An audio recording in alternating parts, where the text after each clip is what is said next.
Bien, ya estamos aquí en los estudios de Cuarto Poder con el presidente de la CONFIEP, señor Alfonso García Miró. ¿Qué tal? Buenas noches. Muchas gracias por acompañarnos. Y lo primero que queremos preguntarles, ¿cómo se ven las vacas desde las empresas privadas, las que tenemos que enfrentar en los años, en el futuro inmediato, como decíamos antes del corte? ¿Efectivamente se ven tan delgadas como se temen algunos? Bueno, en realidad no me parece que es muy apropiado hablar de animalitos para relacionar a la economía con el país, pero si tengo que dar un animal... Bueno, no hemos sido nosotros los que hemos escogido, digamos, el término de la metáfora, ¿no? Yo más diría que el Perú es un potro atlético, y ese es el gran país que hemos construido los peruanos todos, los 30 millones de peruanos durante los últimos 20 años. Entonces, cuando se refieren a vacas flacas es un término, digamos... ¿peyorativo? No, es irónico respecto a lo que pudiera haber venido si no hacíamos las cosas bien, creo yo. Por cierto, los países del mundo moderno sí están pasando momentos de dificultad, muchísima dificultad.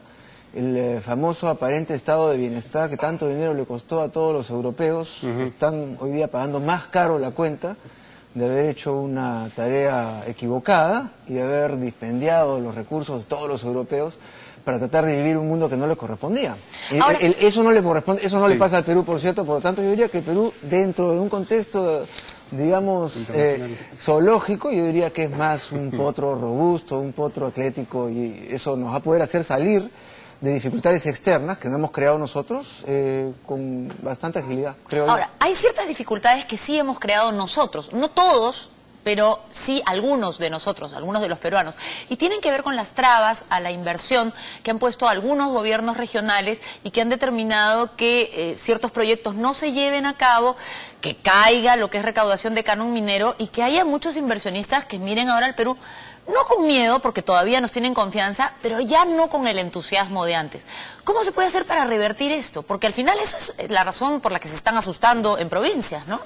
Sí, varias respuestas tengo a tu pregunta. La primera es que es una barbaridad moral, una barbaridad ética, lo que ha ocurrido en las provincias con personas que, a costa de la pobreza y del dolor de la gente, y digo dolor porque en las provincias se siguen muriendo personas de hambre, eso es algo que no nos damos cuenta, pero es dramático lo que ocurre en las provincias, que a pesar de eso, algunas autoridades pretendan hacer campaña política a costa del terror, del hambre, de la pobreza y de la muerte de las personas. Esos intentos de autoridad, que son el peor ejemplo que puede haber para el Perú, tendrán que pagar las consecuencias en el momento oportuno, tanto éticas, morales, electorales, como penales. Eso no puede ocurrir en un país como el Perú, y menos ahora en donde nos estamos dando cuenta de la dificultad para generar inversión. Yo creo que felizmente el Perú ya aprendió. Los peruanos somos todos inteligentes, no podemos subestimar a ningún peruano. Algunos tendrán más información, otros tendrán menos información, algunos se demorarán más en entender cuál es digamos, el camino a la prosperidad, otros nos demoraremos menos, pero al final del día todos nos damos cuenta quiénes son aquellas personas que le hacen daño al país, y la propia sociedad debe de aislar y sancionar a esas personas. Ahora, eso es en lo que se refiere a los gobiernos regionales, pero en lo concerniente al gobierno central, ¿considera usted que hay algo que se ha dejado de hacer o algo que se hizo que no fue lo adecuado, por ejemplo, para afectar la confianza de los empresarios o de los inversionistas, el intento de compra de Repsol señaladamente? Mira, yo no quiero entrar a identificar razones puntuales de qué es lo que puede haber generado una relativa pérdida de confianza de inversionistas o del empresario en el Perú. Lo que sí puedo decir es que efectivamente la relación confianza del inversionista y del empresario tiene una correlación en el impacto de la inversión. Ahora, hay un cierto rezago entre digamos, el estado de la confianza y el estado de la inversión. Cuando hay mucha confianza en un gobierno, a lo largo del tiempo, termina habiendo, bueno, no solamente confianza, es un país, es un país con oportunidades, con negocios que se pueden hacer, esa buena confianza se convierte en inversión creciente. Ocurre lo contrario también, cuando hay un periodo extenso de pérdida de confianza, eso genera una retracción en las inversiones. Yo tengo la esperanza, y para eso estamos los representantes de instituciones como por ejemplo la que yo presido, para tratar de transmitir confianza, sobre todo por las últimas decisiones proactivas que ha tomado el gobierno. Hay que reconocer que han sido muy importantes. ¿Qué decisiones son importantes para terminar con ese tema, solamente te quiero comentar, y es que no hay que ser muy dramáticos con el tema de la confianza en el corto plazo. Yo creo que si logramos revertir esa tendencia de pérdida de confianza en un periodo corto, no va a haber suficiente problema para que esto impacte en inversiones. Las inversiones siguen creciendo en el Perú. A pesar de los proyectos encarpetados, sí, a pesar de los problemas en algunas regiones. Eso ya no es por pérdida de confianza, sino por pérdida de interés de los funcionarios públicos de cumplir su función y de trabajar para el Perú en beneficio de todos los peruanos. Hoy día parece que los peruanos tuviéramos que trabajar subordinados al interés de los pocos funcionarios públicos que existen. Creo que si hay algo que digamos, sirve en un momento de dificultad externa, es de unir fuerzas, identificar todos aquellos problemas que existen y hacer llamados de atención, por ejemplo, como digo, a todos los funcionarios públicos que tienen capacidad de tomar acción para agilizar los proyectos, que no se pongan de espaldas al Perú y que cumplan su función. ¿Pero qué hacemos? Por ejemplo, nosotros tenemos un cuadro del Fondo Monetario Internacional, nuestro cuadro 4, teníamos varios, sobre el PBI real de varios países de Latinoamérica, lo vamos a mostrar. Y nos habla, por ejemplo, de que la proyección original del Fondo Monetario Internacional para el año 2013 del Perú era de 6.3. Sí. Éramos los reyes del cuadro. Creo que ahí lo estamos viendo ya. Sí, si se fija, Estados Unidos, México, Argentina, Brasil, Chile, Colombia, Perú, éramos los mejores. Sin embargo, cada mes tenemos que reducir nuestras expectativas y a la baja, ¿no? Entonces vamos ya en 5.7, otros dicen 5.5. La pregunta es, ¿cómo hacemos para que esto no siga cayendo hacia abajo?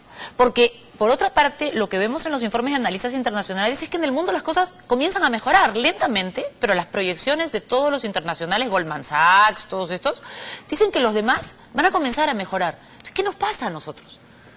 Sí, yo no sería nuevamente, Sol, tan dramático de tratar de encontrar problemas internos. Creo que los han habido y también creo que se han tomado acciones de corrección relativamente prontas, rápidas, eficaces, y eso saludo de parte del gobierno, el interés de tratar de corregir errores que han sido de repente magnificados y que eso genera una sensación de desconfianza o de perturbación.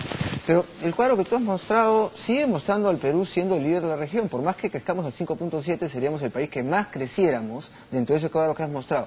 Yo estoy seguro que el Fondo Monetario Internacional tiene una corrección hacia abajo, no solamente del Perú, sino de todos los países que has mostrado, porque el impacto de la crisis financiera y económica internacional ha terminado siendo mayor que el que se esperaba para todas las instituciones que hacen pronósticos. Y hay un tema más que hay que también identificarlo y aislarlo adecuadamente. China.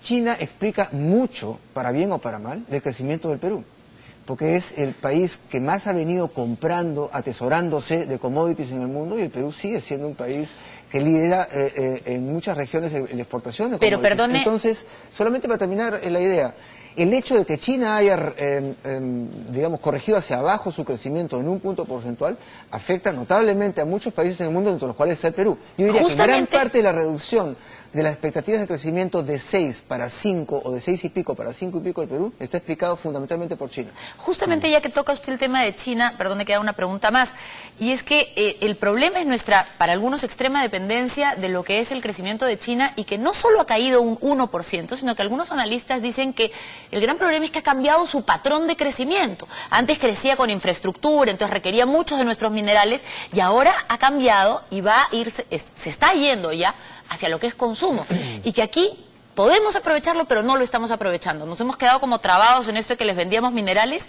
y no les estamos vendiendo lo que ellos van a empezar a comprar más. ¿Qué están haciendo los empresarios por eso? ¿Cómo ve usted a la empresa peruana? ¿Se está dando cuenta del cambio de patrón de consumo de la China? ¿Lo está aprovechando? Mira, hay dos tipos de países en el mundo, aquellos que hacen las cosas bien y aquellos que hacen las cosas mal. Los que hacen las cosas mal son aquellos que por decreto deciden qué debe producir un país, cierran sus fronteras, regalan dinero para aquellos amigos de los gobiernos que tienen una fábrica de carros o de lavadoras o de radios y creen que con eso se soluciona el mundo, exportan subvencionados sus productos y dicen que son países industriales. Eso es falso, esos países han fracasado hoy en el mundo, los pocos que quedan.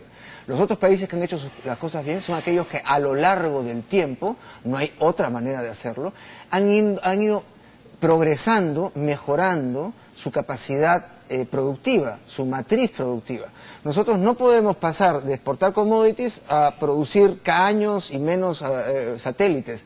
Debemos de ir transitando la ruta adecuada, primero viendo cómo han hecho mejor otros países y trayendo esa tecnología, y una vez que la tecnología que ya trajimos es la mejor que existe y no hay forma de mejorarla, recién en ese momento se invierte en innovación, en tecnología, en desarrollo, que es lo que tiene que estar haciendo el Perú. De hecho, por ejemplo, en el sector minero ya hay un sector proveedor del sector minero, un sector metal mecánico en el Perú absolutamente moderno y dramáticamente distinto del que había hace 10 años. Eso es un clúster de producción innovadora, de generación de valor agregado, que no se le está dando la importancia relativa.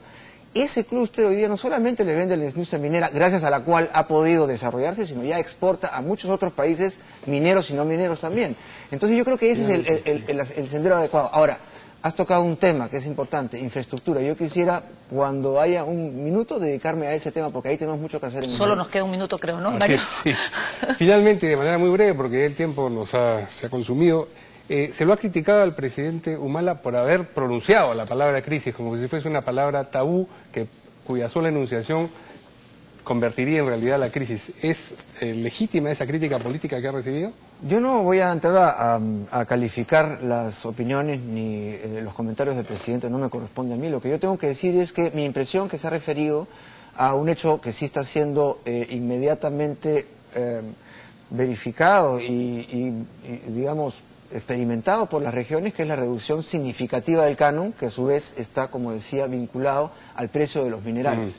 Entonces el precio de los minerales se reduce significativamente, las utilidades de las empresas mineras se reducen significativamente y por tanto el canon se reduce significativamente. Y desde mi punto de vista lo que ha querido decir el presidente es, señores de las regiones, esto va a ocurrir como consecuencia de la crisis, no del país. No es un problema interno, es un problema externo. El tema de infraestructura, para terminar, ahí tenemos digamos, un reto. La calamidad del Perú, que era haber tenido una pésima infraestructura, y menos aún ahora que tenemos un país desarrollado, o en vías de desarrollo, se ha convertido en una gran oportunidad. China, Chile, Europa no tienen oportunidad de mejorar su infraestructura porque ya la mejoraron. Por lo tanto, en épocas de dificultad no tienen cómo dinamizar, o es mucho más difícil dinamizar su economía. Para el Perú, el hecho de tener una brecha de infraestructura tan dramática como la que hay es una enorme oportunidad, porque esa infraestructura en la que podemos invertir es inversión altamente productiva, genera competitividad y productividad. Muchas gracias por ese comentario. Entonces queda claro, hay que aprovechar que tenemos que hacer infraestructura para tratar de crecer por ahí. Muchas gracias por haber estado